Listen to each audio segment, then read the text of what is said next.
Hello dear champions, CA foundation December 2023 aspirants, क्या हालचाल? आ चुके हो अब? Yes sir. तो I welcome you all to Unacademy CA foundation channel. मेरा नाम है Pranav. I take paper number 3 maths LR stats. और आज हम लोग मिले हैं सर किस चीज के लिए?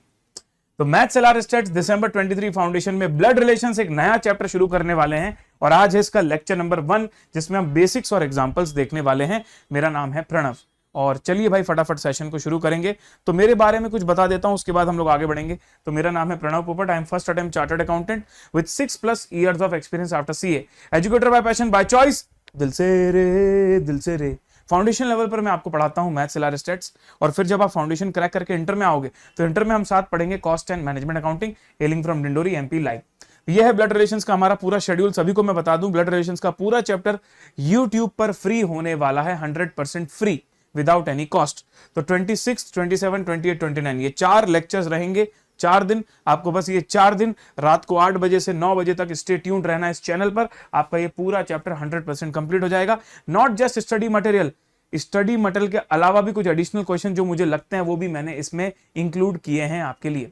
ठीक है, आप हमारी स्पेशल क्लास भी देख सकते हो। फ्री में अनलॉक करने के लिए आप मेरा कोड सीए प्रणव यूज करके फ्री में स्पेशल क्लासेस को एक्सेस कर सकते हो। bit.ly मैथ्स विद प्रणव ये वर्चुअल लाइब्रेरी की लिंक है जहां से आप मेरी प्लेलिस्ट और जो मैं नोट्स आप लोगों के साथ शेयर करता हूं वो एक्सेस कर सकते हो। जैसे ही आप इसमें जाओगे और उसके बाद प्लेलिस्ट एंड लिंक वाली शीट को क्लिक करोगे तो आपके सामने ये वाला पेज ओपन हो जाएगा। इसमें आप देख सकते हो दिसंबर 23 की क्लासेस के लिए मैंने यहां पर प्लेलिस्ट के लिए टेबल बना दी है। सबसे पहला चैप्टर मैंने करवाया था रेशियो प्रोपोर्शन इंडाइसेस लॉग, जिसकी प्लेलिस्ट ये रही। फिर मैंने करवाया था टाइम वैल्यू ऑफ मनी, जिसकी प्लेलिस्ट आपको यहां पर मिल रही है। फिर मैंने करवाया था ब्लड रिलेशंस, जिसकी प्लेलिस्ट ये रही। और उसके बाद जब मैं अगली बार करवाऊंगा सेट रिलेशन फंक्शन इसके बाद, तो उसकी भी प्लेलिस्ट आपकी यहां पर बनके आ जाएगी। अनअकैडमी प्लस पे जो हमारी बैचेस हैं मंजिल 1.0, 2.0 उसकी बैच की लिंक भी यहां पर आपकी डली हुई है। ठीक है, सो अनअकैडमी बाहुबली टीम ये वो टीम है सर जो आपको रेगुलर क्लास से लेके, रेगुलर बैच से लेके, चाहे वो यूट्यूब का हो चाहे वो प्लस का हो, अंत तक एग्जाम के दिन तक फुल ऑन सपोर्ट करते हैं। आपने जून एग्जाम के लिए जो हम लोगों ने डेडिकेटेड इतने सारे सेशंस लिए, आप उसको जाकर देख सकते हो। इसी चैनल पर सारे प्रेजेंट हैं और वो सारी चीजें आपके लिए भी लाइव होंगी फिर से एक बार। ठीक है, तो चलिए भाई आगे बढ़ते हैं। शुरू करने से पहले मैं आप लोगों को एक इंपॉर्टेंट बात बता दूं भाई, YouTube की जो हमारी क्लासेस हैं, YouTube पे तो हम कितनी बार पूरा कोर्स भी पढ़ा चुके हैं और इसीलिए आप सारे बच्चे हमको इतना सारा प्यार भी देते हो, क्योंकि जब तक हम YouTube पर नहीं आते तब तक बच्चों को पता कैसे चलेगा कि हम पढ़ाते कैसे हैं। ठीक है, लेकिन सर उसके बाद भी बहुत सारे बच्चे जो हमारे 300+ स्कोर करते हैं वो हमारे प्लस बैच के क्यों होते हैं? क्योंकि उन्होंने अपनी पढ़ाई करी होती है स्ट्रक्चर्ड वे में। तो अगर आप भी इन्वेस्ट कर सकते हो, अगर आप भी अफोर्ड कर सकते हो, बहुत महंगी कोचिंग नहीं भाई, सिर्फ अनअकैडमी सीए फाउंडेशन का सब्सक्रिप्शन, आप सब्सक्रिप्शन लेकर मंजिल बैच को ज्वाइन कर लीजिए। एक स्ट्रक्चर्ड वे में टॉप एजुकेटर्स के द्वारा आपकी पूरी की पूरी क्लास कंप्लीट करवाई जाएगी। मैक्सिमम चीजें उसमें लाइव होती हैं सर, और पोल बेस्ड होता है और प्लस की क्विजेस भी होती हैं हर चैप्टर के बाद। तो जो तरीका है ना वो थोड़ा और एडवांस हो जाता है, इसलिए जो चांसेस ऑफ पास हैं वो भी बढ़ जाते हैं। यूट्यूब से पढ़ के भी बहुत लोग पास हुए हैं, बिल्कुल एब्सोल्युटली ट्रू, मैं बिल्कुल मना नहीं कर रहा। तुम अफोर्ड नहीं कर सकते कोचिंग, तुम यूट्यूब से करो, थोड़ी मेहनत ज्यादा लगेगी लेकिन तुम कर लोगे। लेकिन अगर तुम एनीवेज कोचिंग फाइंड आउट कर ही रहे थे तो जब तुमको यहां पर लो कॉस्ट में इतना कम मिल जाता है बैच, तो तुमको ले लेना चाहिए मेरे हिसाब से। That is my recommendation. बाकी आप सबसे पहले टीचिंग क्वालिटी से सेटिस्फाई हो जाइए, सारे टीचर्स को एक बार देख लीजिए। सीए फाउंडेशन के सब्सक्रिप्शन लेने पर आप किसी भी टीचर से पढ़ सकते हो, तो आप अपने तरीके से अच्छे से देख लीजिए भाई, आपको टीचर्स की जो लैंग्वेज है, उनका जो ट्यूनिंग है वो समझ में आ रहा है नहीं, उसके बाद अपना एक इन्फॉर्म्ड डिसीजन लीजिएगा। ये है हमारा दिसंबर 2022 का रिजल्ट। इसमें आप देख सकते हो यहां पर आपको मैथ्स में हाईएस्ट स्कोर दिख रहा है 97/100। ये सिर्फ अनअकैडमी का नहीं है, इंडिया का हाईएस्ट स्कोर है। और ये रचित पारवाल द्वारा, जो कि जयपुर से है, जो कि हमारी बैच मंजिल बैच से ही पढ़ के उसने स्कोर किया है 97/100 इन मैथ्स स्टैट्स एलआर। इसी तरीके से बहुत सारे स्टार्स हैं हमारे पास। 359 हमारा हाईएस्ट गया था and lot of students are there जिन्होंने 300+ स्कोर किया है। तो भाई आप भी अगर इस क्लब को ज्वाइन करना चाहते हैं तो फटाफट हमारे साथ जुड़ जाइए हमारी बैचेस में। ये जो बच्चे मुझसे मैथ्स स्टैट्स एलआर पढ़े हुए हैं, ये मैंने उनका समरी बनाया हुआ है। तो करीबन यहाँ पर आप देख सकते हो 250 से ज्यादा बच्चों के 60+ नंबर आए हैं और बहुत सारे बच्चे हैं मतलब जो 90+ भी आए हुए हैं। अगर आप देखो तो यहाँ पर करीबन 7 लोग ऐसे हैं जो 90+ लेकर आए, इंक्लूडिंग रचित। ठीक है जी, चलिए तो ये सब बात हो गई सर हमारे बैच के बारे में, हमारे टाइम टेबल के बारे में और इस चैप्टर के शेड्यूल के बारे में। तो अब सर आ जाते हैं सीधे मुद्दे की बात में। तो क्या आप तैयार हो पढ़ने के लिए? Ready everyone? शुरू किया जाए, लेट्स गेट स्टार्टेड। तो चलिए शुरू करते हैं in the count of 3, 2, 1, let's begin. और जो भी मैं अभी लिख रहा हूं तुम चाहो तो कॉपी में भी लिखते जाना। तो तुम हेडिंग डालो तुम्हारी कॉपी में, चैप्टर नंबर 12, नाम है ब्लड रिलेशंस, और यहां पर तुम लिख देना इसके नीचे लॉजिकल रीजनिंग। हो सकता है आप में से कुछ लोग जीवन में पहली बार लॉजिकल रीजनिंग पढ़ रहे हो, तो हो सकता है आप बहुत एक्साइटेड भी हो, एट द सेम टाइम आपको लग रहा होगा कि शायद ये बनेगा कि नहीं। तो मैं आपको बता दूं, आपको बहुत मजा आने वाला है। अरे आपको बहुत आनंद आने वाला है, मतलब आपको ना मन लग जाएगा, आपको लगेगा अरे यही करते रहो यही करते रहो, इतना मजा आएगा लॉजिकल रीजनिंग में, बिल्कुल चिंता की बात नहीं, ठीक है। हाँ सर, तो chapter number 12 blood relations logical reasoning. सबसे पहली चीज सर, सबसे पहली चीज, जब हम एलआर पढ़ रहे होते हैं, जब भी हम एलआर पढ़ रहे होते हैं तो हमारा मैक्सिमम फोकस होता है क्वेश्चंस पर। There is no concept, there is no formula, there is no formula, no concept. लेकिन मैं आपको दो चीजें करवाऊंगा, ध्यान से सुनना। हमारा एजेंडा क्या रहेगा पढ़ने का? सबसे पहली चीज सर, हम लोग प्रो टिप्स पढ़ेंगे, प्रो टिप्स, या मैं बेसिक्स बोल सकता हूं कि मैं तुमको कुछ बातें समझाऊंगा, कुछ बेसिक नॉलेज दूंगा और फिर कुछ टिप दूंगा ये क्वेश्चंस कैसे सॉल्व किए जाते हैं। उसके बाद हम लोग करेंगे क्लास प्रैक्टिस। क्या करेंगे? Class practice. और क्लास प्रैक्टिस के बाद कुछ क्वेश्चंस तुमको दिए जाएंगे for the self practice. Self practice मतलब जिसमें मैं नहीं करवाऊंगा सामने, तुमको खुद से करके आना होगा। ये 3 भाग में हमारा पूरा चैप्टर कंप्लीट होगा। अच्छा सर, इसको पढ़ने के लिए हमारे पास अभी क्या होना चाहिए? तो आपके पास आपकी स्टडी मटेरियल होनी चाहिए, स्टडी मटेरियल होनी चाहिए। मैं जो भी क्वेश्चंस करवाऊंगा, जो भी क्वेश्चंस करवाऊंगा, ऊपर पेज नंबर लिख दूंगा कि मैं स्टडी मटेरियल के कौन से पेज में से वो क्वेश्चन करवा रहा हूं। अच्छा, जो भी बच्चे अनअकैडमी प्लस में है, मेरे बैच में ज्वाइन हुए हैं, उनको पता है, उनको इसके नोट्स भी मिलेंगे, ठीक है। तो जो भी बच्चा भाई नोट्स भी चाहता है, एक्सक्लूसिव नोट्स हमारे अगर आपको चाहिए तो आप अनअकैडमी प्लस में आइए, बहुत बढ़िया रहेगा भाई। और बाकी स्टडी मटेरियल से पढ़ाई तो हो सकती है, उसमें कोई प्रॉब्लम की बात नहीं है, क्योंकि क्वेश्चन सारे वहीं से हैं, बस उसका जो प्रॉपर सीक्वेंसिंग है वो मैंने मेरे नोट्स में करके रखा हुआ है ना, और वो नोट्स आपको वहां पर मिल जाएंगे, ठीक है सर। तो आते हैं सबसे पहले, और मैं आपसे एक सवाल पूछता हूं, एक बढ़िया सा सवाल पूछता हूं, उसका जवाब आप लोग देना। Dash is your fathers mother.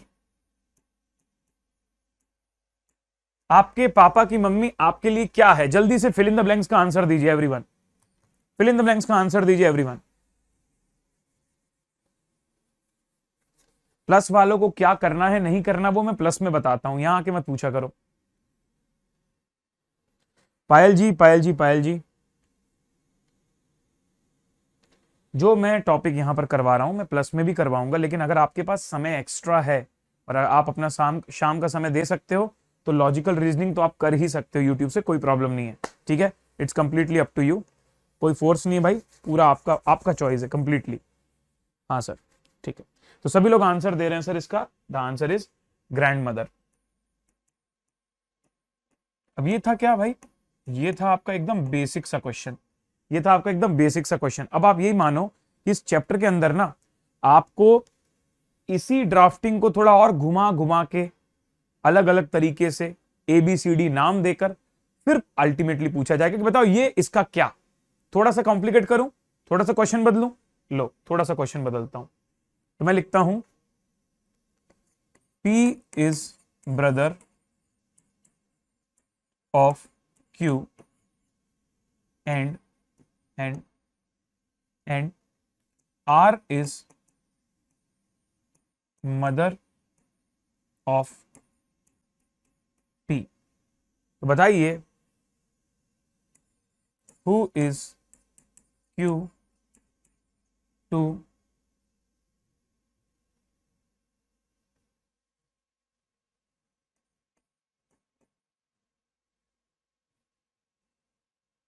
what is the relation, what is the relation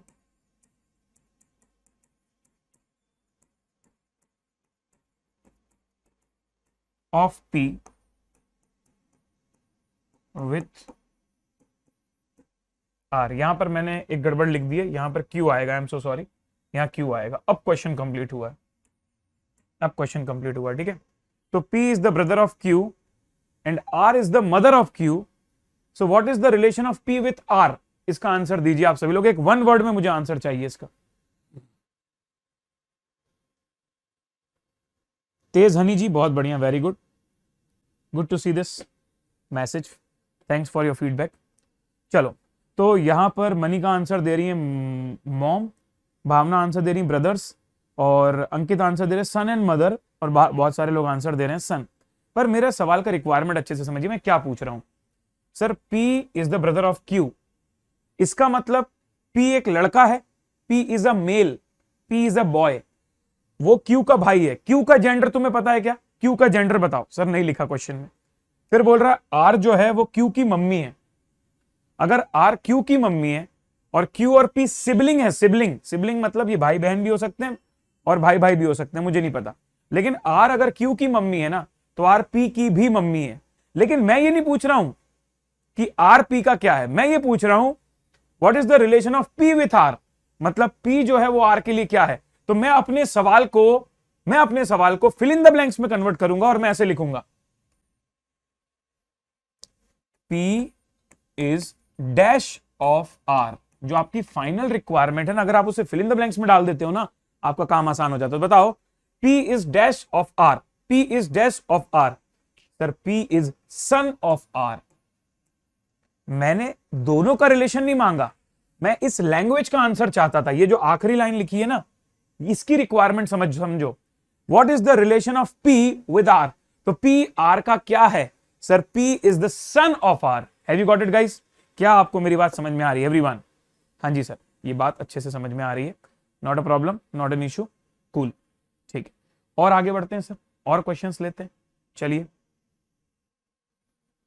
और एग्जांपल्स दे रहा हूं, ठीक है। S is father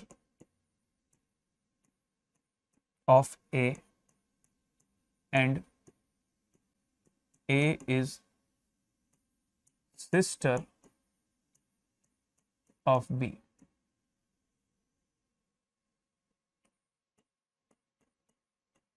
Uncle of B, sorry, M is paternal, M is paternal uncle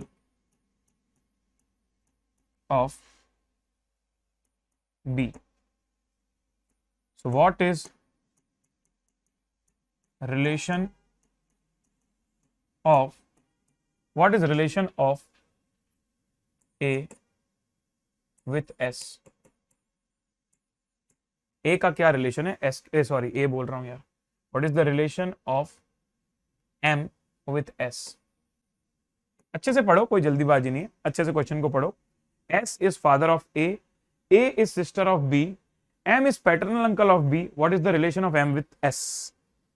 तो सबसे पहले मुझे जो आंसर यहां पर मिल रहा है किसी की तरफ से, मनिका चौधरी की तरफ से मिल रहा है ब्रदर, समिता भी बोल रही है ब्रदर, शिवम यादव भी बोल रहे हैं ब्रदर। बहुत अच्छी बात है, आप लोगों को ये क्वेश्चन आराम से बन रहे हैं। लेकिन अभी क्या है, अभी आप एकदम जीरो लेवल पे हो, अभी आपने क्वेश्चंस को ओरली कर पा रहे हो।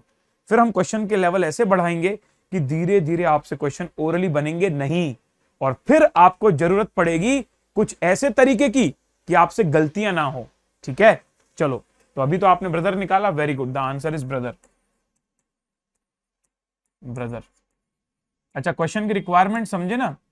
तुमसे पूछ रहा है कि M जो है वो S का क्या है, M उसका ब्रदर है। क्योंकि समझो ना यार, अगर B के चाचा हैं M, तो चाचा मतलब पापा के भाई, तो S पापा है, तो S और चाचा M भाई भाई हो गए ना। तो बताइए what is the relation of M with S? तो M जो है वो S के चाचा हो गए, simple. I hope it is clear, completely clear. चलो सर, मॉड्यूल के क्वेश्चन थोड़े दिखा देते तो और अच्छा लगता। लो भाई, अब तुमको मॉड्यूल का एक क्वेश्चन देता हूं और तुमको उसका आंसर देना है मुझे, ठीक है, बढ़िया तरीके से, कोई दिक्कत नहीं है।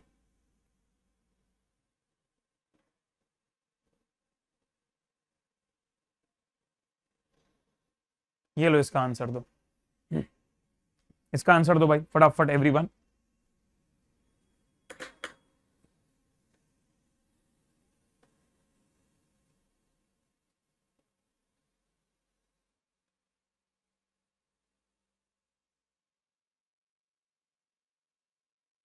A is the sister of B, B is the brother of C, C is the son of D. How is D related to A? अच्छे से लैंग्वेज को पढ़िए, समझिए और उसके बाद आंसर दीजिए मुझे। जेवियर एलआर करा रहा हूं, बिल्कुल एलआर करा रहा हूं, कोई सवाल ही नहीं उठता इसमें। फादर, डॉटर, कुछ लोग फादर आंसर दे रहे हैं, कुछ लोग डॉटर आंसर दे रहे हैं। यहां पर लैंग्वेज को समझने में परेशानी आ रही है। ठीक है, पहले मैं नॉर्मली क्वेश्चन को पढ़ता हूं और सॉल्व करने की कोशिश करता हूं। Sir A is the sister of B and B is the brother of C, मतलब ए बी और सी तीनों सिबलिंग हो गए, और सी जो है वो डी के सन है, तो डी इनके पेरेंट हैं, डी इनके पेरेंट हैं, डी जो है वो इनके पेरेंट है, तीनों के पेरेंट हैं ए बी सी के। तो बताइए how is D related to A? तो डी इनके या तो मम्मी होंगे या तो पापा होंगे। सर ऑप्शन में तो दिया ही नहीं है ना, ऑप्शन में तो दिया ही नहीं है, ऑप्शन में कहां दिया है? फादर, तो या तो मदर आंसर है या तो फादर आंसर है, लेकिन ऑप्शन में क्योंकि फादर नहीं है तो सही आंसर मदर होगा, सही आंसर मदर होगा। अब कई बच्चे गड़बड़ कर रहे हैं क्योंकि अभी तक हम लोग चीजें ना माइंड में कर रहे हैं। व्हाट इफ जो मैं माइंड में सोच रहा हूं उसको ड्रॉ कर दूं, अब आएगा असली मजा। ध्यान से देखना मैं कैसे ड्रॉ कर रहा हूं। तो सर जो भी मैं बातें कर रहा हूं अब मैं उसको ड्रॉ करके बताऊंगा। A is the sister of B, A is the sister of B. हम क्या ध्यान रखेंगे, भाई बहन लोग एक ही जनरेशन के होते हैं, उनको एक ही रो में लिखेंगे। अच्छा, A is the sister of B, ये लाइन पढ़ के तुम्हें किसी का जेंडर पता चल रहा है क्या? A is the sister of B, sir इसका मतलब ए फीमेल है, तो फीमेल के लिए माइनस यूज कर दूंगा मैं, फीमेल के लिए माइनस साइन यूज कर दूंगा और मेल के लिए प्लस साइन यूज कर दूंगा। क्या समझे भाई?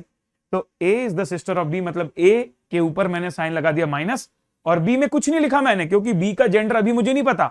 अगली लाइन पढ़ते हैं, चलो पहली लाइन हम लोगों ने पढ़ ली, उसके हिसाब से कंक्लूड कर दिया। अब अगली लाइन पढ़ते हैं, B is the brother of C. B is the brother of C पढ़ते ही मुझे समझ में आता है कि बी इज अ ब्रदर, मतलब बी भी एक मेल है, मेल। ठीक है, सी का जेंडर अभी भी मुझे नहीं पता।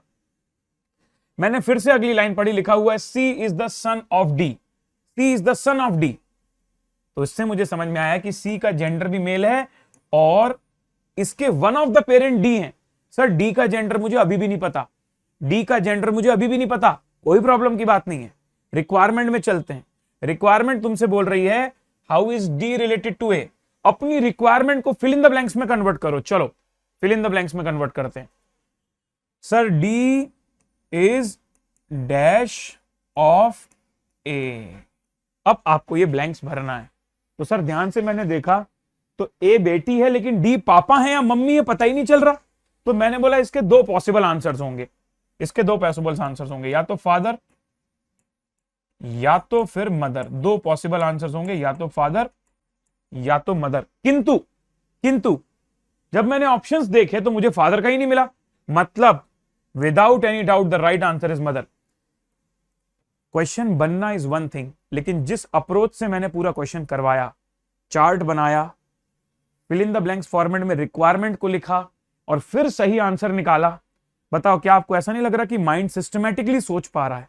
ये चार्ट बनाने की वजह से माइंड सिस्टमैटिकली सोच पा रहा है। कितने लोग इस बात से एग्री करते हैं? बताइए भाई, मजा आया कि नहीं मजा आया?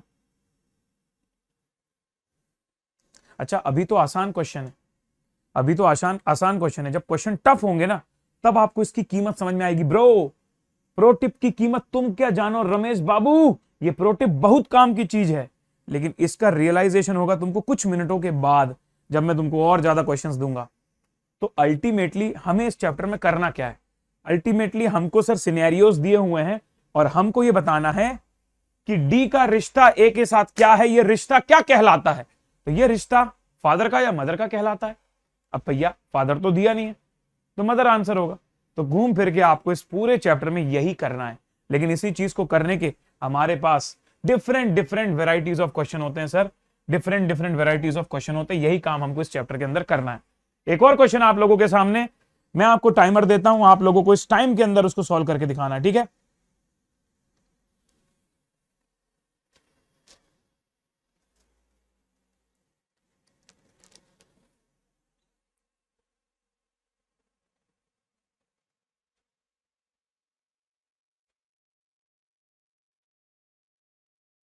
तो आपका समय शुरू होता है अब। ये लीजिए 2 मिनट का मैं आपको समय दे रहा हूं और आप बढ़िया से ट्राई कीजिए। अभी मैंने आपको कोई टिप नहीं बताई, अभी मैंने आपको कोई नियम कानून नहीं बताए। मैं थोड़ी देर में आपको वो नियम कानून बताऊंगा, ठीक है? चलो वेरी गुड। करो करो करो, ट्राई करो भाई लोग, ट्राई करो। सर आप दिल्ली नहीं आ पाए, बहुत बुरा लगा, बट आपको देख लिया लाइव स्ट्रीम पर डे 3 पे। ओके जी, कूल।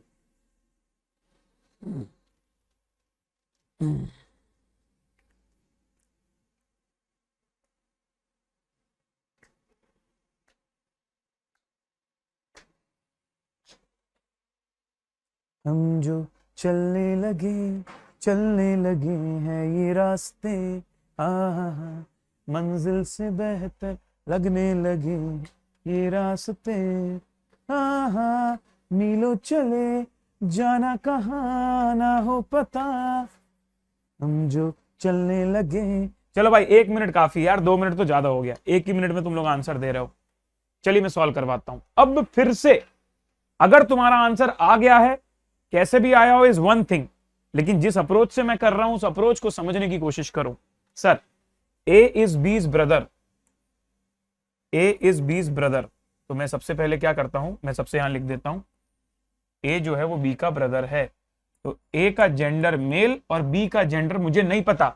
सर आपने बाजू में क्यों लिखा, क्योंकि ए और बी सेम जनरेशन से बिलोंग कर रहे हैं, ए और बी सेम जनरेशन से बिलोंग कर रहे हैं, so A is B's brother, C is D's father. अब सुनो, मेरा काम अटक गया भाई, इसको तो मैंने ड्रॉ कर दिया, लेकिन सी और डी को कैसे लिंक करूं, तो मैंने क्या किया, इस वाली चीज को होल्ड पे डाल दिया, थोड़ी देर के लिए मैंने इस वाली चीज को होल्ड पे डाल दिया,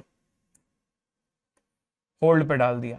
जरूरी नहीं है कि लाइन बाय लाइन कनेक्ट होता जाए, जरूरी नहीं है कि लाइन बाय लाइन कनेक्ट होता जाए, तो तुम्हें क्या करने का, अरे बंद हो जाओ भाई, तुम्हें क्या करने का, जो स्टेटमेंट कनेक्ट नहीं हो रहा ना उसको होल्ड कर दो। अब तीसरे स्टेटमेंट को पढ़ने जाता हूं, चलो। ई इज बीज मदर, वाओ, जैसे ही मुझे पता चल गया ई इज बीज मदर, तो मैंने यहां लिख दिया ई, और क्योंकि वो मम्मी है, क्योंकि वो मम्मी है तो मैंने यहां पर फीमेल का साइन लगा दिया minus. Now A and D are brothers, A and D are brothers, इसको भी मैं कनेक्ट कर सकता हूं, कोई प्रॉब्लम की बात नहीं है सर। तो A and D are brothers मतलब ए भी ब्रदर है, डी भी ब्रदर है, A and D are brothers. And how is E related to C, मैंने बोला अभी रुक जाते हैं, अब ये वाली इंफॉर्मेशन को यूज करते हैं। 1 2 को छोड़ दिया, 3 4, फिर दूसरी वाली इंफॉर्मेशन पे आया मैं जिसको मैंने होल्ड पे छोड़ा था। क्या इसका यूज अभी मैं कर सकता हूं, चेक कर लो सर, चेक कर लो।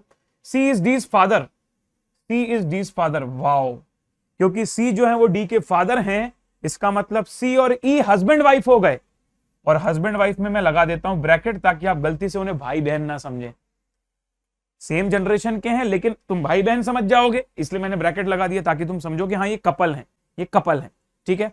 चलो सी ई डी ए बी। अब सुनो, how is E related to C, तो मैं अपने सवाल को fill in the blanks format में लिखूंगा, E is dash of C, E is dash of C. अब आप ही मुझे बताइए इसका आंसर क्या आएगा, सर वाइफ, क्योंकि ये तीनों बच्चों के ये माता जी हैं और ये तीनों बच्चों के पिताजी हैं, तो मतलब ये इनकी वाइफ है सी की। चलो भाई, कितने लोगों को मजा आया, कैसा लग रहा है, अभी तो दो तीन क्वेश्चन हुए, कैसा लग रहा है आपको, आपको ब्लड रिलेशंस टॉपिक कैसा लग रहा है, अभी तो 2-3 क्वेश्चंस ही हुए हैं, बताइएगा थोड़ा सा लाइव चैट में आप लोग, how are you feeling about this topic, मजा आ रही है कि नहीं मजा आ रही है, ठीक है। शिवम यादव, सब बताऊंगा बेटा, चिंता मत करो, सब बताऊंगा, पहले ना उस चीज पे आओ, अभी मैं बेसिक्स तो पढ़ाया ही नहीं हूं, अभी प्रो टिप्स भी नहीं पढ़ाया हूं, ठीक है, चिंता मत करो बिल्कुल भी, अब मैं तुमको पढ़ाने जा रहा हूं वो सारी चीजें, ठीक है। अब देखिए कुछ कुछ सवाल आप लोगों से जो आपको मेरे को आंसर देना है अभी के अभी, ठीक है, और ये सिर्फ प्रैक्टिस की चीजें हैं, लिखने की चीजें नहीं है ये। बताओ फादर्स फादर मतलब क्या, पापा के पापा, इंग्लिश में क्या बोलते हैं, ग्रैंडफादर, करेक्ट है, हाँ सर इनको ग्रैंडफादर बोलते हैं। फादर्स मदर, फादर्स मदर को बोलते हैं ग्रैंड मदर, हाँ sir grand mother. Fathers brother, पापा के भाई, पैटर्नल अंकल, पैटर्नल अंकल, जिसको अपन लोग हिंदी में अपनी लोकल लैंग्वेज में चाचू चाचा बोलते हैं ना, अंग्रेजी में वो अंकल होते हैं, लेकिन पता कैसे चलेगा कि मामा है कि चाचा, तो पैटर्नल अंकल लगा देते हैं। फादर सिस्टर मतलब बुआ जी, तो पैटर्नल आंट, बुआ जी, पापा की बहन। वैसे कुछ नहीं, पैटर्नल नहीं भी लगाओगे तो भी वही बात है, मतलब पैटर्नल होता भी है क्वेश्चन में, नहीं भी होता तो अंकल आंटी भी लिखा होता है, जरूरी नहीं दिया हो क्वेश्चन में, हो सकता है दिया भी हो सकता है ना भी दिया हो। चिल्ड्रन ऑफ अंकल, मेरे अंकल के बच्चे मेरे लिए क्या हुए, बताओ। मेरे अंकल के बच्चे, मेरे चाचा के बच्चे मेरे लिए क्या हुए? Cousin, it's cousin, simple. Next, wife of uncle, uncle की वाइफ मतलब चाची जी, उनको भी आंट बोलोगे। तो बुआ का मतलब भी आंट और चाची का मतलब भी आंट, वही तो बात है भाई, वही तो खास बात है अंग्रेजी की। अंग्रेजी जैसा कंफ्यूजन कहीं नहीं है। देखो हिंदी हिंदी अपनी लोकल लैंग्वेज में कभी कंफ्यूजन होता ही नहीं। अपन नाम से समझ जाते हैं चाचा कौन है, मामा कौन है, चाची कौन है, मामी कौन है। इधर नहीं, इधर सब बराबर है। Children of aunt same cousin, and husband of aunt मतलब अंकल। ठीक है, तो ये बहुत बेसिक सी चीजें थी। नेफ्यू नीज और नेफ्यू नीज, इन सब में कंफ्यूजन होता ना आपको, चिंता मत करो, मैं बताऊंगा, आ रहा हूं, वहां पर भी आ रहा हूं। मदर्स फादर, मदर्स फादर भी होते हैं ग्रैंडफादर, लेकिन मोर स्पेसिफिकली आप लिख सकते हो मैटरनल ग्रैंडफादर, नाना जी, जिसको हम नाना जी बोलते हैं ना। मदर्स मदर मतलब maternal grand mother, maternal grand mother, ये भी ठीक है सर। उसके बाद मदर्स ब्रदर, मामा जी, मैटरनल अंकल। जरूरी नहीं क्वेश्चन में ये एम वर्ड मतलब मैटरनल वर्ड लिखा हो। मदर सिस्टर मौसी, मौसी को भी तुम बोलते हो आंट, सर ये तो गजब हो गया। चाची को आंटी, मामी को आंटी, मौसी को आंटी, बुआ को आंटी, गजब है यार, इंग्लिश में लोगों के पास वर्ड ही नहीं है। चिल्ड्रन ऑफ मैटरनल अंकल, मामा के बच्चे भी तो मेरे कजिन ही हुए ना भाई, उसमें कोई डाउट थोड़ी है, cousin. Wife of maternal uncle, वो भी आंट होंगी, वो भी आंट होंगी, मैटरनल आंट हो जाएंगी, ठीक है। ये इसमें कुछ दम की बात नहीं थी। अब बताना मुझे ये क्या होगा, इसका आंसर जो सही देगा भाई मजा आ जाएगा मेरे को। ग्रैंडफादर सन, तुम्हारे दादाजी के बेटे तुम्हारे लिए क्या हुए, जल्दी से आंसर दो। ग्रैंडफादर सन, तुम्हारे दादाजी के बेटे तुम्हारे लिए क्या हुए, तुम्हें उनका आंसर यहां लिखना है। कुछ लोग लिख रहे हैं फादर, कुछ लोग लिख रहे हैं फादर, कुछ लोग लिख रहे हैं पापा जी। मनिका चौधरी, वेरी गुड, मनिका चौधरी ने दूर की सोची है। अरे मेरे दादाजी के जो बेटे हैं, जरूरी थोड़ी है कि मैं अपने पापा की बात कर रहा हूं। It can either B father और अंकल, ताऊ जी भी हो सकते हैं, चाचा जी भी हो सकते हैं और पापा जी भी हो सकते हैं। Try to understand this thing. आया, क्लिक हुआ भाई, क्लिक हुआ। दादाजी के बेटे अगर लिखा हुआ है मतलब फादर भी हो सकते हैं, अंकल भी हो सकते हैं। अच्छा, ग्रैंड मदर सन, सेम सेम हो जाएगा। दादी के बेटे मतलब पापा भी हो सकते हैं, चाचा भी हो सकते हैं। ग्रैंडफादर्स ओनली सन, अभी मजा आएगा ब्रो, अभी मजा आएगा ना बिडू। इसका आंसर दीजिए, थर्ड वाले पॉइंट का आंसर दीजिए। सर अगर मेरे दादाजी की इकलौते बेटे हैं, मतलब अब एक ही बेटे हैं मेरे दादाजी की, मतलब वही तो मेरे पापा होंगे, तो यहां पर अंकल नहीं आएगा, यहां पर शॉर्ट शॉर्ट फादर आएगा। मतलब क्या ओनली वर्ड लग जाने से ये डेफिनेटली फादर हो गया? यस। सिमिलरली दादी के इकलौते बेटे, ये भी फादर, सेम, ठीक है। मदर्स मदर, ये हम ऑलरेडी कर चुके हैं, फादर्स मदर भी हो गया, दादी। सन्स वाइफ, सन्स वाइफ, ये बताओ भाई, सन्स वाइफ, आपके बेटे की वाइफ, आपके बेटे की वाइफ, मतलब आप अपने पॉइंट ऑफ व्यू को मत रख के देखो, अपने पापा जी के या दादाजी के पॉइंट ऑफ व्यू से सोचो। दादाजी अपने बेटे की वाइफ को क्या बोलते हैं? बहू। अंग्रेजी में क्या बोलते हैं? अंग्रेजी में क्या बोलते हैं उसको? Daughter in law. Very good, super guys, son's wife is daughter in law. देखो अगर मेरे बेटे की वाइफ है तो बेटी की तरह हुई, लेकिन बाय ब्लड नहीं है ना, वो बाय मैरिज है, तो वहां इन लॉ लग जाता है, इन लॉ, इन लॉ, समझे? अगला देखो ध्यान से, डॉटर्स हस्बैंड मतलब जमाई राजा, जमाई राजा, अपने घर के जमाई राजा क्या होंगे? मेरी बेटी के हस्बैंड जमाई राजा होंगे सन इन लॉ,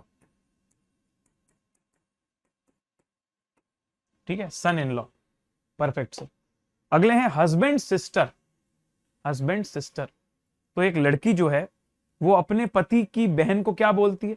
ननंद बोलती है, ननंद।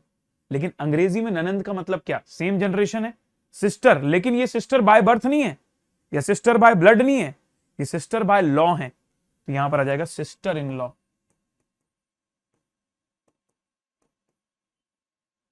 यहां पर आ जाएगा सिस्टर इन लॉ। समझ में आ रहा है सभी लोगों को सिस्टर इन लॉ कैसे आया भाई लोग? Sister in law. अगला, वाइफ्स सिस्टर, साली, मेरी वाइफ की बहन, तो वो भी क्या हुई, वो भी सिस्टर इन लॉ ही तो हुई। तो जिस तरीके से वाइफ के लिए हस्बैंड की सिस्टर ननद जो थी वो भी सिस्टर इन लॉ थी, वैसी हस्बैंड के लिए उसकी वाइफ की सिस्टर मतलब साली वो भी क्या होंगी, सिस्टर इन लॉ ही होंगी। ठीक है सर। अगला, सिस्टर्स हस्बैंड, जीजा जी, सिस्टर्स हस्बैंड, मेरी सिस्टर उनका हस्बैंड, तो वो मेरे लिए क्या हुए, भाई की तरह हुए, लेकिन not by birth, brother in law, brother by law, तो ब्रदर इन लॉ। ठीक है हर्षिता जी, ऐसा मत बोलिए, गड़बड़ हो जाएगा, हम तो बिल्कुल नहीं बोल सकते माइक में।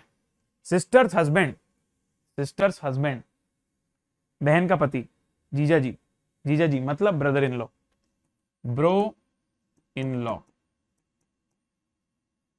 अगला, ब्रदर्स वाइफ, भाभी जी घर पे हैं, तो हम हमारे भैया की वाइफ, वो हमारे लिए क्या हुई, हमारे भैया की वाइफ हमारे लिए क्या हुई, भाभी जी। और भाभी जी को अंग्रेजी में क्या बोलोगे, same, sister in law, sister in law. और उनके लिए हम क्या हुए, देवर जी, देवर जी इज ब्रदर इन लॉ, समझे भाई। तो sister in law, brother in law. I hope ये सभी लोगों को लॉ वाली चीजें समझ में आ गई। अब देखना, इसको छोड़ते हैं, अब मैं तुमको काम की चीज में लेके चलता हूं, वो तुमको समझाना है मुझे, ठीक है, काम की चीज।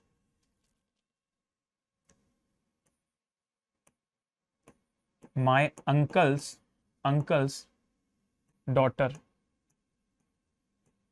क्या आप मुझे आंसर देंगे, आपके अंकल की डॉटर आपके लिए क्या हुई, आपके अंकल की डॉटर आपके लिए क्या हुई बताइए। Sir cousin, okay, my uncle's son, मेरे अंकल का बेटा वो मेरे लिए क्या हुआ, sir he is also cousin. तो क्या इस बात से हम कंक्लूड कर सकते हैं कि जो कजिन वर्ड है ना वो जेंडर न्यूट्रल है।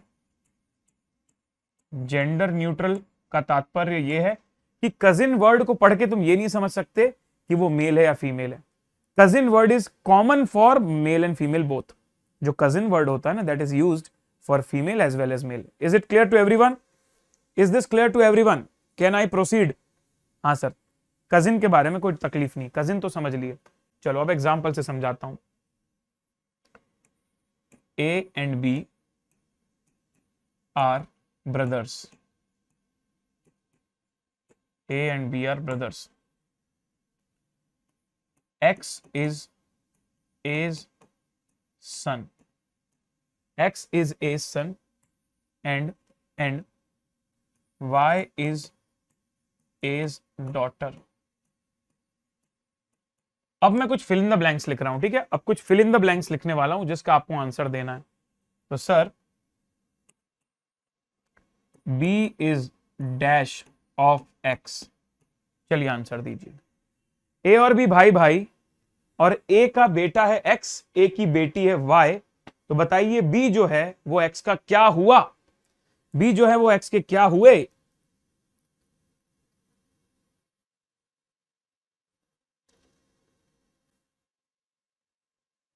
Uncle, very good uncle, super, यहां पर आंसर आएगा अंकल। अच्छा एक और सवाल पूछता हूं, B is dash of Y, बताइए B is dash of Y, यहां क्या आंसर आएगा, what about this part, B is dash of Y, tell me guys। ये भी अंकल होगा, हाँ पैटर्नल लिखा नहीं तो जो भी चलेगा, that's fine, uncle is the right answer. तो सर Y के भी अंकल हैं B और X के भी अंकल है। अब उल्टा सवाल पूछता हूं, उल्टा सवाल मतलब क्या, समझिए, X is dash of B, sir X B के लिए क्या हुआ, भतीजा, X B के लिए क्या हुआ, भतीजा, और भतीजे को अंग्रेजी में बोलते हैं, भतीजे को अंग्रेजी में बोलते हैं नेफ्यू। अच्छा हमको सर नेफ्यू नीज में कंफ्यूजन था सर, अच्छा हुआ आपने समझा दिया। तो नेफ्यू नीज तो भाई अपन लोग बहुत अच्छे से समझेंगे क्योंकि बच्चों को कंफ्यूजन होता है इसमें। अच्छा, nephew is a word that is used for male. अब वाई तो भतीजी है, तो Y is dash of B. Sir Y जो है वो बी की भतीजी है और भतीजी के लिए वर्ड यूज होता है नीस। तो nephew is a word use for male and niece is a word used for female.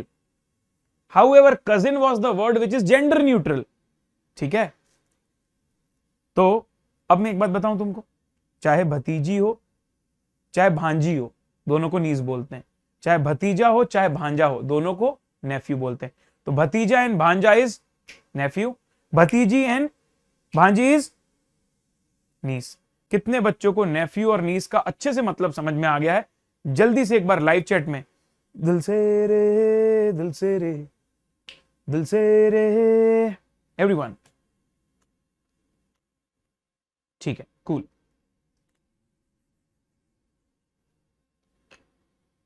तो ये कहानी थी हमारी अभी तक की बेसिक कहानी। ठीक है, अब मैं आप लोगों को बताने वाला हूं कुछ प्रो टिप्स। अब जो मैं आपको प्रो टिप्स बताऊंगा, ये पूरी प्रो टिप्स आपको अभी के अभी नोटबुक में लिखनी है। समझ में आपको वो धीरे धीरे आएंगी, लेकिन आपकी नोटबुक में अभी लिखी होनी चाहिए। तो सभी लोग नोटबुक निकालिए, जल्दी से नोटबुक निकालिए और सबसे पहले ऊपर टाइटल डालिए ये वाला। क्या टाइटल डालेंगे sir? Chart formation pro tips. Blood relations के अंदर जो हम लोगों को चार्ट फॉर्म करना है, जो चार्ट बनाना है, उसको बनाते समय क्या चीजें याद रखनी चाहिए हमको, क्या गड़बड़ ना हो हमसे, वो हमको यहां पर देखना है। ठीक है, तो 1 2 3 4 5 6 7 8 पॉइंट्स हैं। मैं एक एक बोलते जाता हूं और तुम लिखते जाओ कॉपी में। ठीक है, सबसे पहले sir, same generation in same row. Same generation in same row मतलब मैं, मेरे भैया, मेरी बहन, मेरे चाचा के बेटे, मेरे मामा के बेटे, हम सब एक जनरेशन के लोग हो गए, तो हम सब एक रो में रहेंगे।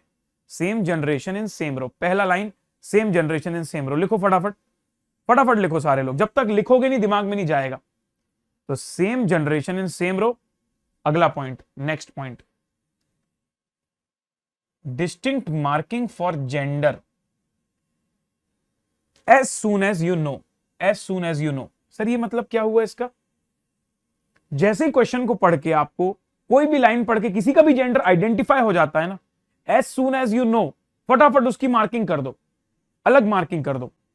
डिस्टिंक्ट मतलब मेल के लिए प्लस कर देना, फीमेल के लिए माइनस कर देना। तो यहां पे लिख दो ऐसे, distinct marking for gender as soon as you know, मतलब मेल और फीमेल जैसे पता चलते जाएं वैसे मार्क करते जाओ। अच्छा, बाद के लिए मत रुको, पहली लाइन पढ़ी और समझ में आया, मार्क कर दिया। दूसरी लाइन पढ़ी, किसी और का समझ में आया, मार्क कर दिया। ठीक है sir, cool.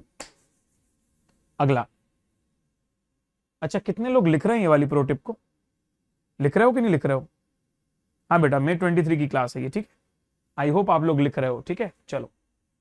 If there is a couple put brackets. मैंने अभी आपको बताया था, क्योंकि आप सेम जनरेशन वालों को सेम रो में लिखते हो, तो हम आइडेंटिफाई नहीं कर पाते कि भाई बहन है या हस्बैंड वाइफ है। तो हमने क्या डिस्टिंक्ट मार्किंग कर दी उसके लिए कि अगर हमारे पास सेम जनरेशन में हस्बैंड वाइफ आएंगे तो हम उन्हें ब्रैकेट्स के अंदर रख देंगे। तो अगर कोई हस्बैंड और वाइफ है तो उसको ब्रैकेट में रख दो ताकि समझ में आ जाए कि कपल है। ठीक है, चलो सर, वेरी गुड, लिखो लिखो लिखो, good good good good good, super मेरे भाई बहन, वेरी गुड। चलो next, make an empty box if the name is not given. अभी तक जो हमने क्वेश्चंस किए ना उसमें नाम दिया होता था, अभी हम और भी आगे क्वेश्चंस देखेंगे जिसमें ना पर्सन का नाम ही नहीं लिखा होगा। ऐसा लिखा होगा, जो डी की मदर है ना वो एफ की सिस्टर है, जो डी की मदर है वो एफ की सिस्टर है। नाम दिया नहीं क्वेश्चन में, तो फिर मेरे को ना चार्ट बनाने में प्रॉब्लम होती है, तो मैं खाली डब्बा बना देता हूं, खाली डब्बा। बाद में नाम पता चला तो ठीक है, नहीं पता चला तो कोई बात नहीं। तो अगर किसी का नाम गिवन ना हो, कोई चिंता की बात नहीं, हम खाली डब्बा बना के लिख सकते हैं। ठीक है, चलो गुड। अब सुनिए मेरी बात को ध्यान से। अगर इंफॉर्मेशन में प्रॉपर लिंकेज नहीं है तो थोड़े समय के लिए बीच की इंफॉर्मेशन को स्किप करो और वापस से कम बैक करो। अभी हमने एक क्वेश्चन किया था जिसमें मैंने बताया था सी इज डीज फादर। तो मैं कनेक्ट नहीं कर पा रहा था, तो मैं उसको छोड़ के फिर तीसरी लाइन में चला गया, फिर चौथी लाइन में चला गया, फिर वापस से दूसरी लाइन में आया था। तो तुम भी कभी ऐसे क्वेश्चन को देख के चार्ट बना रहे हो और तुम कभी किसी ऐसी लाइन पर पहुंच जाओ जो लिंक नहीं हो रही है, रुक जाओ, बाद में आके चेक करो, लिंक हो जाएगी। बाद में आके चेक करो, वो जरूर लिंक हो जाएगी। ठीक है, चलो गुड, इसको भी लिख लीजिए। And the most important point guys, most super most important point, जिसको ना करने पर आप मैक्सिमम चांसेस है कि गलती करोगे, आपको अपने क्वेश्चन की जो रिक्वायरमेंट है उसको फिल इन द ब्लैंक्स के फॉर्मेट में लिखना। आपने देखा होगा मैंने कई सारे क्वेश्चन अभी जो करवाए, उन सब में मैं अपनी क्वेश्चन की रिक्वायरमेंट को फिल इन द ब्लैंक्स के फॉर्मेट में लिख रहा था। क्या आपने देखा था? वो चीज आपको करनी ही करनी है। ठीक है, कूल, ठीक है सर। तो उसको जरूर जरूर जरूर से आप फिल इन द ब्लैंक्स के फॉर्मेट में लिखे क्वेश्चन की रिक्वायरमेंट को। ठीक है सर, बिल्कुल लिखेंगे। अगला, if you are getting 2 answers for a question, panic मत करो। आपको याद है वो हमारा क्वेश्चन का आंसर दो आ रहा था, मदर भी आ रहा था, फादर भी आ रहा था। Just chill chill just chill. अरे ऑप्शंस देखो ना, चिंता क्यों करते हो? अगर तुम्हारे को लग रहा है कि आंसर फादर भी आ सकता है, मदर भी आ सकता है, लेकिन तुम तो एमसीक्यू में हो ना, और एमसीक्यू में जाने के बाद तो तुम्हारे पास चॉइस होती है। तो तुमने देखा कि दोनों ऑप्शन दिए ही नहीं है, तो क्यों टेंशन ले रहे हो? Just chill and check the options. Sir दोनों हुए तो एक क्वेश्चन बनाने वाले के पास भी थोड़ा दिमाग है, दोनों नहीं देगा, चिंता मत करो। ऐसा कभी नहीं होगा कि क्वेश्चन पढ़ के लग रहा है फादर और मदर दोनों आ सकते हैं और दोनों ऑप्शन में दिए हो। ऐसा नहीं होगा ब्रो, ऐसा नहीं होगा, बिल्कुल नहीं होगा। ठीक है, चलो अगला, फॉर पॉइंटिंग बेस्ड क्वेश्चन। जब हम लोग ये इजी वाले क्वेश्चन कर लेंगे ना, फिर सबसे आखिरी में आएंगे पॉइंटिंग वाले क्वेश्चन। तो पॉइंटिंग वाले क्वेश्चन में ना हमको एरो में रिलेशन लिखना होता है। ये मैं अभी नहीं समझा रहा हूं, जब वो क्वेश्चन आएगा तब समझा पाऊंगा, पर लिख के रख लो अभी, क्योंकि एक जगह पर तुमको लिख के रखना है। ये बाद में तुम्हें बहुत ज्यादा काम आने वाला है, बहुत ज्यादा काम आने वाला है। ठीक है, चलो एक बार लिख लो तो बता देना सर दिस इज डन, उसके बाद हम लोग आगे बढ़ेंगे। Once you have written all these please let me know quickly, so that हम लोग जल्दी आगे बढ़ जाएं। ठीक है, मैं आप लोगों को 1 मिनट का समय और दे रहा हूं, काफी आराम आराम से मैंने बताया है, तो आप लोगों को अभी तक लिख लेना चाहिए।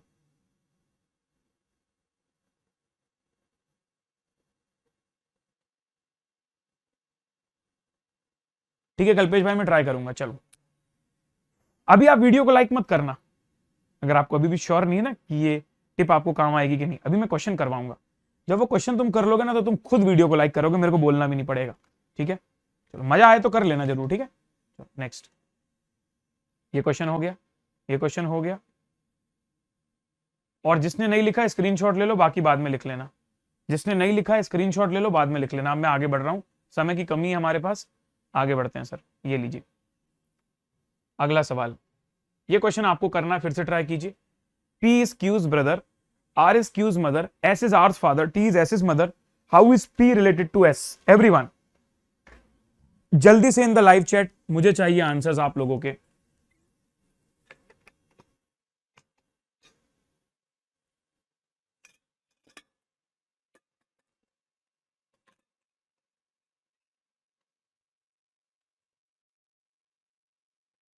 अरे जेवियर भाई, तुम इतना चिंता क्यों करते हो यार? पढ़ाई करो ना जेवियर, कोई चिंता की बात नहीं है। लोगों को चीजें समझ में आएंगी तो खुद वीडियो लाइक करेंगे, उसमें कोई दिक्कत की बात नहीं है। ठीक है, चलो तो somebody is saying मासी, मासी तो ठीक है, लेकिन आंसर क्या टिक करोगे तो बताओ। ओ मासी, आंसर तो बताओ क्या आएगा एबीसीडी में से। वंशिका ने आंसर दे दिया grandson, option C. Anybody else? Grandson वाले आ गए काफी सारे लोग, आंट भी आंसर आया हुआ है। अच्छा दिसंबर 22 के स्टूडेंट तो पढ़ लिया है, तो भाई कुछ और पढ़ो फिर यार। यहां पर ये वाली मई 23 की क्लास में क्या कर रहे हो? P is Q's brother, sir P is Q's brother,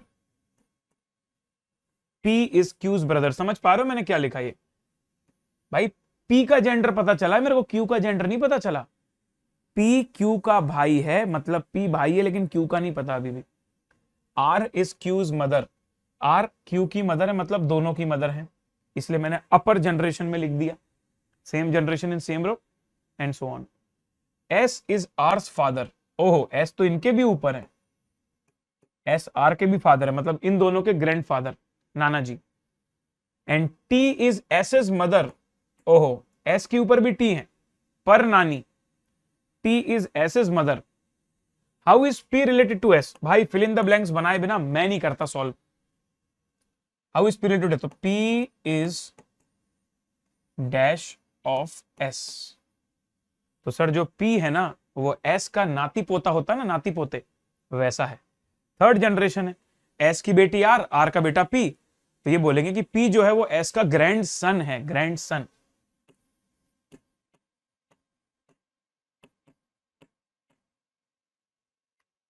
क्या आपको ऐसा लग रहा है कि प्रोटिप चार्ट बनाने की, प्रोटिप समझने के बाद आपको क्वेश्चन करने में ज्यादा कॉन्फिडेंस आ रहा है कि हाँ आप जो आंसर दे रहे हो वो एब्सोल्युटली ट्रू है, उसमें कोई डाउट नहीं लग रहा आपको माइंड में? ठीक है, चलो कूल ना, ठीक है। अगला सवाल ये लीजिए, इसको भी ट्राई कीजिए। A is B's daughter, B is C's mother, D is C's brother. How is D related to A? मैं भी करता हूं, आप भी करिए। A is B's daughter, A जो है वो B की डॉटर है, तो A का जेंडर पता है फीमेल, और B की डॉटर है तो B फादर मदर कुछ भी हो सकते हैं, और B जो है वो C की मदर है। ओ B किसी की मदर है, तो C की मदर है तो A और C सिबलिंग हो गए। अभी C का जेंडर नहीं पता।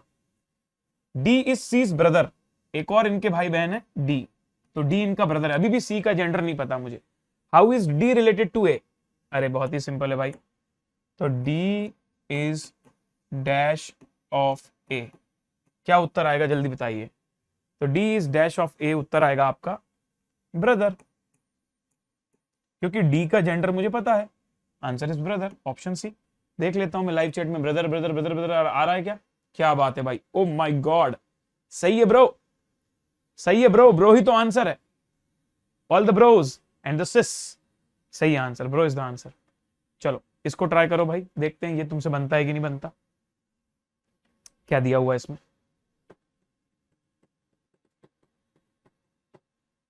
It says that B is the brother of A whose only sister is mother of C. D is the maternal grandmother of C. How is A related to D? So B is the brother of A.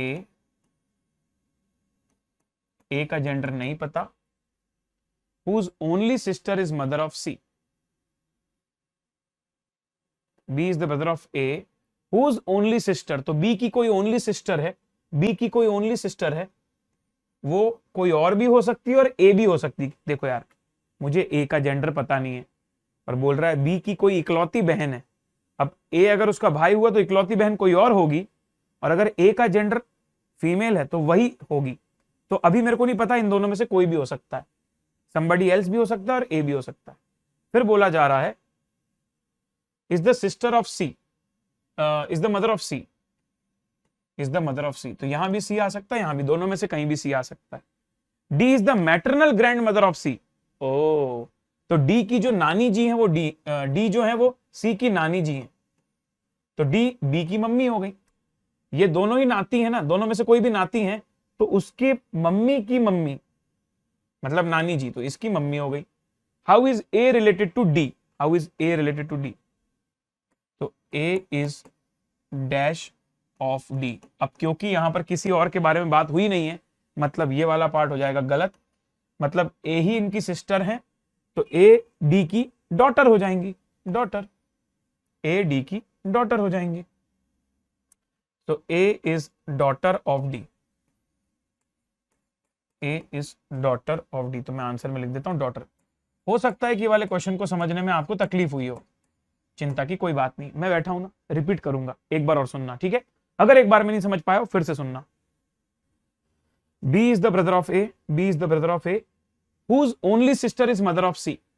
जिनकी इकलौती बहन मुझे नहीं पता A है या कोई और है, वो C की मम्मी है, और C की नानी जी है D। तो बताइए how is A related to D? तो A D के क्या रिलेशन में? तो मैंने बोला यार A का जेंडर नहीं पता, तो सन भी हो सकता है, डॉटर भी हो सकता है, लेकिन ऑब्वियसली सन डॉटर दोनों तो ऑप्शन में है ही नहीं, तो डॉटर ही सही आंसर आएगा ना भाई। ये तो समझ में आ गया कि बी और ए की मम्मी डी है। अब ए में अगर सन नहीं है तो डॉटर ही है, डॉटर ही है। क्लियर है ना? चलो, तो भाई अगर ये क्वेश्चन भी आप सभी लोगों को समझ में आया तो एक बार लाइव चैट में दिल से हो जाना चाहिए। ठीक है, आगे बढ़ता हूं। नेक्स्ट ये वाला ट्राई करो भाई, क्या बोल रहा है ये question. A and B are sister, R and S are brother, S daughter is R sister, what is B's relation to S? Sir A and B are sisters, इससे दोनों के जेंडर पता चल गए, सिस्टर्स लिखा है मतलब दोनों आपस में बहनें हैं। तो इधर पे मैं लिख देता हूं दोनों में माइनस, दोनों बहनें। R and S are brother, अभी इसको होल्ड कर देता हूं क्योंकि कनेक्ट नहीं कर पा रहा हूं ना इंफॉर्मेशन। ए बी अलग लोग हैं, आर और एस अलग लोग हैं। फिर एस डॉटर, एस डॉटर, ए की कोई डॉटर है जो आर की सिस्टर है, जो आर की सिस्टर है, तो ये इसकी सिस्टर है, तो ये दोनों ब्रदर हो गए। लो भाई सेकंड इंफॉर्मेशन भी यूज हो गई, मतलब आर एस, और इन दोनों की कोई बहन है, इन तीनों की मम्मी है ए। अब तुमसे पूछा जा रहा है what is B's relation to S, तो B is dash of S. अब मासी आएगा सही आंसर, मासी कि बी जो है वो एस की मम्मी की बहन है, बी जो है बी एस की मम्मी ए उनकी बहन बी, मासी। और मासी तो भाई होता नहीं अंग्रेजी में, क्योंकि मासी अंग्रेजी में नहीं होता, तो सही आंसर क्या आएगा बताओ? Aunt. Option D aunt is the correct answer. Everyone आयो कि नहीं आयो जल्दी बताओ भाई। Aunt aunt aunt aunt aunt, ठीक है, कूल, बहुत अच्छे, शानदार। एक और सवाल, ये भी अच्छा सवाल है भाई, ट्राई करो इसको भी। Everyone just try it.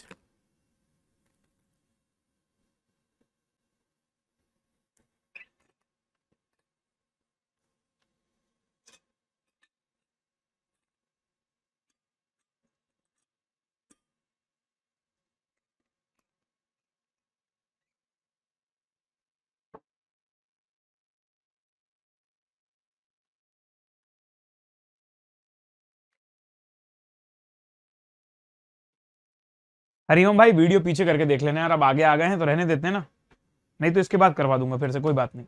चलो चलो, क्या है भाई इसमें? A is father of C, A is father of C, तो ए सी के फादर हैं इसलिए अपर जनरेशन, क्योंकि ए फादर है मतलब male. D is the son of B, अभी रुक जाता हूं, डी वाला लाइन नहीं लिखता, इसको मैंने होल्ड पे छोड़ दिया अभी के लिए।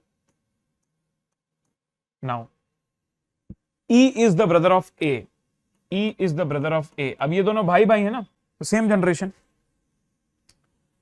If C is the sister of D, C is the sister of D, तो सी और डी सिबलिंग हो गए जिसमें सी सिस्टर हैं।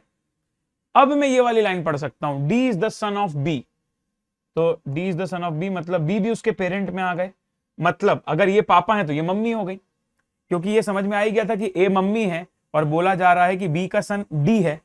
अगर डी की मम्मी ए है और बी भी उनके पेरेंट है, मतलब बी मम्मी हो गई, ऑटोमेटिक समझ में आ गया। ये दोनों कपल हो गए, ये दोनों कपल हो गए।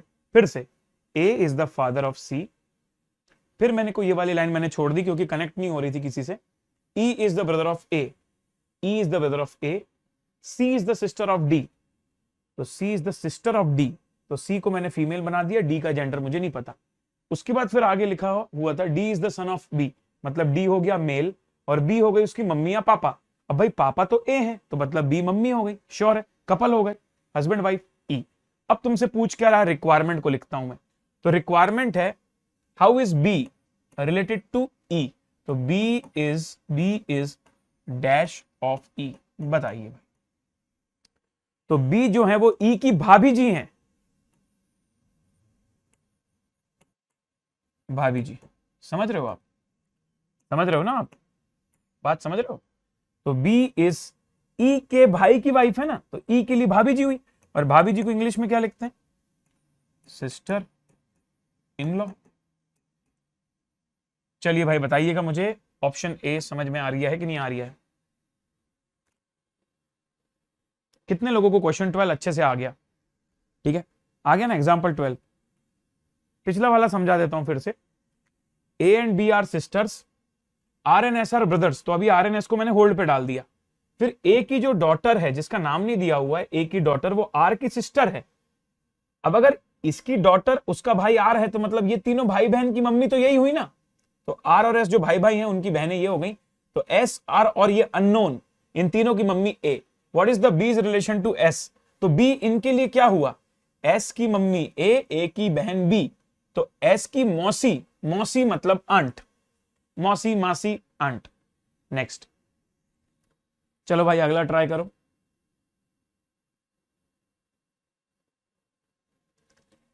अगला ट्राई करो, क्या है? C is the wife of B, E is the son of C, A is the brother of B and father of D. What is the relationship of E to D? This is the last question. फिर मैं आपको homework देने वाला हूं, ठीक है?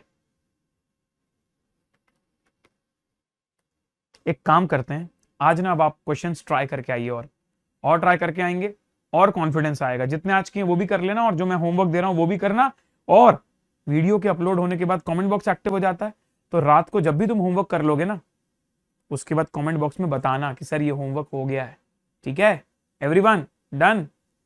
ठीक है सर, तो चलो मैं तुमको होमवर्क दे देता हूं। कौन कौन से क्वेश्चन दे दूं होमवर्क में, बताता हूं। एग्जाम्पल 13, एग्जाम्पल 15,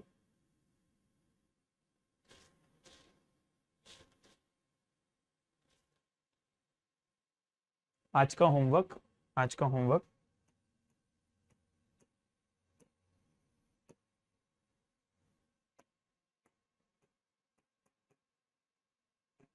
एग्जाम्पल 13, एग्जाम्पल 15 और एक्सरसाइज। अब एक्सरसाइज के क्वेश्चन, एक्सरसाइज के क्वेश्चन में मैं तुमको देना चाहूंगा 8, 9, 8, 9, 8, 9, फिर एग्जाम्पल 7, एग्जाम्पल 7, 8, 9 तो आ ही गया था, 10, 11, 14।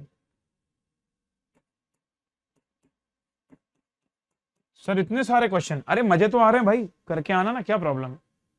हाँ बस यहां तक, चलो इतना करके आना आपको। 1 2 3 4 5 6 7 8 9, 9 क्वेश्चंस आर देयर जो आपको करने। स्क्रीनशॉट ले लो, है ना, और जरूर बताना भाई कि तुमको बने कि नहीं बने, है ना। हाँ, तो आई होप गाइज आप लोगों को सेशन यूजफुल लगा होगा, आपको मजा आया होगा। तो सेशन का फीडबैक आप प्लीज कमेंट बॉक्स में जरूर ड्रॉप कीजिएगा। अगर आपको सेशन पसंद आया हो तो अपने दोस्तों तक शेयर कीजिएगा जो फाउंडेशन की तैयारी कर रहे हैं। वीडियो को लाइक भी करना भाई, आपका एक एक लाइक हमको बहुत मोटिवेट करता है, और आपका feedback will be taken very positively. तो प्लीज यार कमेंट बॉक्स का यूज करके अपना जो है जेन्युइन फीडबैक दीजिए। मंजिल 2.0 बैच आपकी आने वाली है फ्रॉम 12th ऑफ जुलाई। इस बैच में ज्वाइन करने के बाद आपके पास होने के चांसेस और बढ़ जाएंगे। इसका रीजन ये है कि दोनों में ही, यूट्यूब में और पेड बैच में, कंटेंट हम अच्छे से पूरा का पूरा पढ़ाते हैं, लेकिन यहाँ जो है भाई डेडिकेशन थोड़ा हाई हो जाता है। यू हैव पेड, तो we are more responsible here. आपको स्ट्रक्चर्ड वे में पढ़ाना, मैक्सिमम सब कुछ लाइव करवाना। जैसे यूट्यूब पे तो हम आपको बोल देंगे कि भाई कुछ कुछ चैप्टर्स आपको पुराने से करने पड़ेंगे, है ना, हालांकि कोर्स चेंज नहीं है, बट स्टिल यहाँ पर हम लोग सब कुछ लाइव करवाते हैं। दूसरी बात, यहाँ पर आपका जो टाइम टेबल फिक्स होता है वो थोड़ा बड़े बड़े मतलब ड्यूरेशंस के टाइम टेबल होते हैं, क्योंकि हमने एक डेडलाइन बनाई है, तो उस डेडलाइन में हमको सिलेबस खत्म करना है। उसके बाद आरटीपी एमटीपी भी करवाना है, एक्स्ट्रा क्वेश्चंस भी करवाना है। मैथ्स एलआर स्टैट्स में तो मैं हर चैप्टर के बाद एक प्लस की क्विज लेता हूं, जो कि नेगेटिव मार्किंग बेस्ड क्विज होती है, और 0.25 मार्क्स कटते भी हैं नेगेटिव मार्किंग के, और बिल्कुल एग्जाम जैसा एनवायरमेंट होता है। तो ये सारी चीज़ों की वजह से जो है भाई यहाँ पर आपके पास होने के चांसेस बढ़ जाते हैं। और दिसंबर का आप रिजल्ट देखकर जान ही सकते हो भाई कि इससे बढ़िया रिजल्ट इंडिया में कहीं और आपको नहीं मिला होगा। ठीक है, अब मैं आपको ये बता देता हूँ सभी लोगों को। आप में से बहुत सारे लोग अनअकैडमी के प्लेटफॉर्म को बहुत पहले से जानते हैं, कुछ लोगों ने 11th-12th में यूज़ किया है, कुछ लोग बहुत पहले से वीडियोस देख रहे हैं इसलिए उनको पूरी प्रोसेस पता है। बट जिनको प्रोसेस नहीं पता उनको मैं बोलूँगा कि ये जो मैं बताने वाला हूँ how to take plus subscription, इसको प्लीज़ आखिरी तक अच्छे से एक बार देख लीजिए, सो दैट जब भी आपका मन हो, जब भी आप डिसाइड करें, इस प्रोसेस के हिसाब से आप सब्सक्रिप्शन ले लें। unacademy.com पर मैं गया हूँ, ये मैं कंप्यूटर का प्रोसेस बता रहा हूँ, सेम चीज़ आप मोबाइल पर भी कर सकते हो अनअकैडमी ऐप इंस्टॉल करके। सबसे पहला स्टेप आपके पास यही आएगा, मोबाइल नंबर डालो, लॉगिन करो। मोबाइल नंबर डाला, लॉगिन किया, फिर आप देखो यहाँ पर माई गोल्स आएगा। इस गोल्स में ना अगर आपके पास कोई गोल्स एडेड नहीं है तो ऐड गोल करके सीए फाउंडेशन सर्च करना, तो सीए फाउंडेशन का गोल आपको मिल जाएगा। जैसे आप सीए फाउंडेशन के गोल को क्लिक करोगे ना, तो आपके सामने देखो इस तरीके से यहाँ पर होम पेज सीए फाउंडेशन का आएगा। ये देखो टॉपर्स के नाम है भाई। अब सुनो, जैसे ही आप यहाँ पर आते हो, फिर आप यहाँ पर व्यू सब्सक्रिप्शन प्लान्स में जाके क्लिक कर सकते हो। जैसे ही वहां क्लिक करोगे तो प्लस, आइकॉनिक और सेंटर, तो सेंटर तो ऑफलाइन के लिए हो गया, हमारी जो बैच है उसके लिए आपको प्लस या आइकॉनिक लेना है, तो प्लस ले लो या आइकॉनिक ले लो। बैच तो आपको दोनों में मिलेगी। आइकॉनिक में कुछ एडिशनल फीचर्स हैं जैसे कि पर्सनल कोच, ठीक है, स्टडी प्लानर, एक्सपर्ट गाइडलाइन, वो प्लस के अंदर नहीं है, लेकिन क्लासेस के पॉइंट ऑफ व्यू से दोनों बराबर है। प्लस में भी क्लासेस पूरे एक्सेसिबल होती हैं। अब देखो यहाँ पर ड्यूरेशन दिया हुआ है कि 6 महीने, 12 महीने, 18 महीने, 24 महीने। तो मैं तुमको ये बोलूंगा कि अगर तुम्हारा 12th हो गया है और तुम दिसंबर में पेपर दे रहे हो तो तुम 6 महीने का सब्सक्रिप्शन ले लो, which is of 14,500 rupees currently. और अगर तुम्हारा अगले साल, मतलब अगले साल 12th होगा और उसके बाद तुम एग्जाम देने वाले हो, तो you should take 12 month subscription. Accordingly आप अपने हिसाब से डिसाइड करें। लेकिन एक बात जरूर याद रखें, जब आप क्लिक करके सिलेक्ट कर लोगे ना, प्रोसीड करने से पहले यहां पर रेफरल कोड डालना मत भूलना। तो यहां पर आप रेफरल कोड डालोगे, जैसे यहां डाला CA प्रणव, जनरली आपको 5% ऑफ मिलता है जनरली, लेकिन जब ऑफर्स आते हैं ना तो यही सेम कोड अप्लाई करके आपको जो भी परसेंटेज ऑफ डिस्काउंट उस समय पर एप्लीकेबल होगा वो बिल्कुल लगेगा यहाँ पर और बिल्कुल मिलेगा। उसके बाद यहाँ फाइनल प्राइस आएगी और उसके बाद आप क्लिक करके आगे जा सकते हो। अच्छा, अगर आपको आइकॉनिक लेना है तो आप यहीं से टॉगल कर सकते हो, आइकॉनिक को क्लिक करोगे तो आइकॉनिक आ जाएगा, ठीक है। उसके बाद आप आगे जाओगे तो यहाँ पर आपके पास बहुत सारे पेमेंट के ऑप्शन आएंगे, UPI, debit, credit, EMI, loan, pay in cash, net banking, wallet, lot of things are there. और यहाँ देखो आपका ये माइनस हुआ है। अगर आपने स्पेशल क्लासेस देखी हैं तो वहां पर कुछ कॉइन्स अर्न होते हैं, वो भी यहाँ पर आप माइनस करवा सकते हो अगर आपने स्पेशल क्लासेस कुछ देखी हैं तो। अब कुछ बच्चों का सवाल आता है, क्या सर हम सब्जेक्ट वाइज सब्सक्रिप्शन ले सकते हैं फाउंडेशन में, सब्जेक्ट वाइज? तो द आंसर इज यस, वो फैसिलिटी भी अवेलेबल है। अब उसके लिए आपको ना यहाँ पर जाने की बजाय स्टोर में जाना था। स्टोर, जैसे स्टोर में जाओगे तो आपके सामने ये ऑप्शंस आएंगे, आप देख सकते हो। जैसे यहाँ पर मेरा कोर्स दिया हुआ है, complete course on maths by CA Pranav Bogra. Maths लिखा है, इसका मतलब सिर्फ मैथ्स नहीं है, वो मैथ्स LR पूरा है, ठीक है। और यहाँ क्रैश लिखा हुआ है, इसका मतलब वो फास्ट ट्रैक नहीं है, पूरा ही सिलेबस है। आप देखो ना 84 लाइव क्लासेस है उसके अंदर, पूरा का पूरा सिलेबस है, सिर्फ 2,500 रुपीज में, 2499। और इसके अंदर भी अगर आप फर्दर जाओगे तो डिस्काउंट लगेगा और उसके बाद और पैसा कम हो जाएगा ये डिस्काउंट लगने के बाद।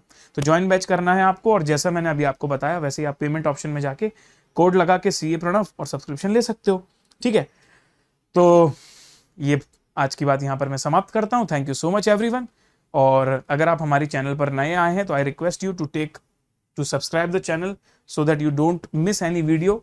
बेल आइकॉन प्रेस कर देना, बिकॉज नए नए वीडियोस बहुत सारे आने वाले हैं। और रही बात, अगर आपको सेशन पसंद आया है तो लाइक जरूर करें और उन सभी लोगों तक पहुंचाएं जिनको इसकी जरूरत है। Thank you so much guys, bye bye, take care and let's crack it.